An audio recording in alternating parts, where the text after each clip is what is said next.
নমস্কার, BSB family ব্লগে সবাইকে স্বাগত জানাই। তো কেমন আছো সবাই? তো বন্ধুরা, দেখতে পাচ্ছ সকাল সকাল আমি এখন চান টান করে নিয়েছি, সমস্ত কাজ সেরে নিয়েছি। নিয়ে আমি এখন এসেছি মুড়ি খাবার জোগাড় করতে। তো এখন আমি আলু কেটে নিচ্ছি। আর রোজই সকালে জানো আমার জলখাবারে মুড়ি থাকে, তো মুড়ির সাথে কিছু না কিছু একটা তরকারি করতেই হয়। যা যা হোক কিছু একটা করতে হয়, যেমন কোনোদিন আলু ভাজি, কোনোদিন আলুর তরকারি করি, কোনোদিন আলু সিদ্ধ মাখি। তো আজ আলু ভাজা করে নিচ্ছি, তো সেই জন্য আলুটা কেটে নিচ্ছি আগে। আর এরপরে দেখতে পাচ্ছ তেলেতে আমি গোটা জিরে আর লঙ্কার ফোড়ন দিয়ে দিয়েছি, দিয়ে এখন আমি আলুটা তুলে নিচ্ছি। তো আলুর ভাজাটা করে নেব।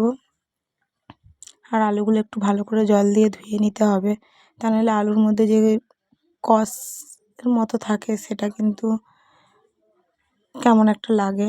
তো এই দেখো আমার প্রায় আলু ভাজা হয়েই গিয়েছে। আর গ্যাসটা কমানো ছিল, তো একটু বাড়িয়ে দিলাম, দিয়ে আমি তাড়াতাড়ি করে আলুটা ভেজে নিচ্ছি। আর আজকে সকাল থেকে আমার শরীরটা একটু কেমন খারাপ খারাপ লাগছিল।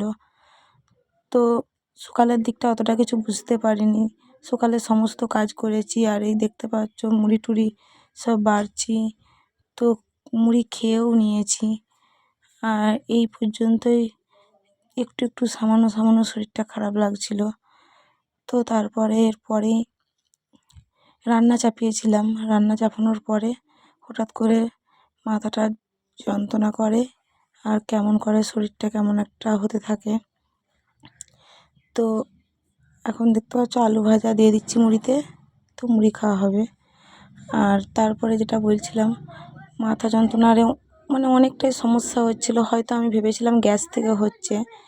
আর আমি শুয়েছিলাম, তো তোমাদের দাদাভাই দেখো আমাকে একটু সাহায্য করেছে। আর এই দেখো এটা হচ্ছে আলুর, বেগুন আর কাঁচকলা দিয়ে মাছ দিয়ে একটা ঝোল হবে।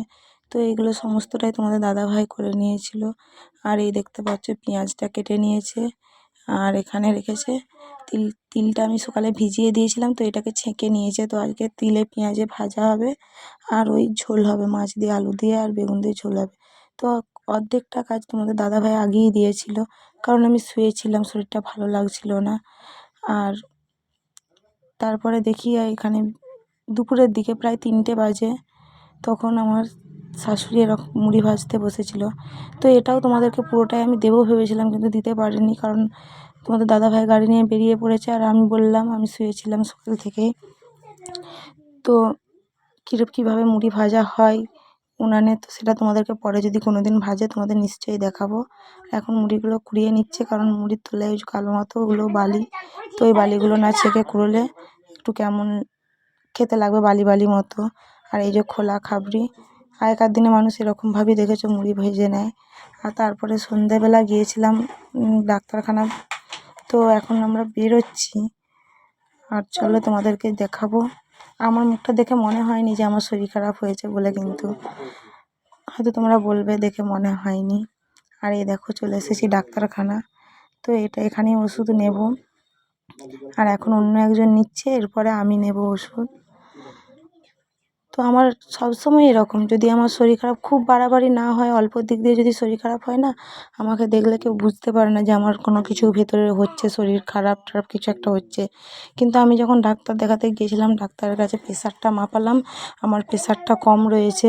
তো সেই জন্যই একটু বেশি শরীরটা খারাপ হয়ে গিয়েছিল, মাথা ব্যথা যন্ত্রণার এইসব হচ্ছিলো। আর এই দেখো বাড়িতে চলে এসেছি এখন ওষুধ নিয়ে। আর একটা ওআরএস দিয়েছে, আর কতকগুলো ট্যাবলেট দিয়েছে, বললো এগুলো খেয়ে দেখো, যদি ভালো হয় তো হবে। আর প্রেশার কমা মানে বুঝতে পারছো, খাওয়া দাওয়াটা একটু করতে হবে। তো তোমাদের দাদাভাই এখন ওষুধগুলো আমাকে ছাড়িয়ে দিচ্ছে একটা একটা করে। আর যখন আমি ডাক্তারখানা থেকে আসলাম তখন ছিল সন্ধেবেলা, তো খাওয়ার আগে এই ওষুধগুলো ছিল। 3টে ওষুধ একসাথে খেতে হয়েছে। তারপরে যাই হোক, রাত্রে এবার খেতে বসেছি। আর দুপুরে সেরকম ভাত খেতে পারিনি শরীর অসুস্থতার জন্য। তো দুপুরের তরকারিও অনেকটা করেই রয়ে গিয়েছিল, তো সেই তরকারি দিয়ে রাত্রে ভাত খেয়ে নিচ্ছি। আর বন্ধুরা, আমার ভিডিওটা যদি ভালো লেগে থাকে প্লিজ লাইক, সাবস্ক্রাইব, কমেন্ট এবং শেয়ার, বন্ধুদের মধ্যে শেয়ার অবশ্যই করবে। সবাই ভালো থেকো, সুস্থ থেকো, আমার ভিডিও দেখতে থাকো। নমস্কার।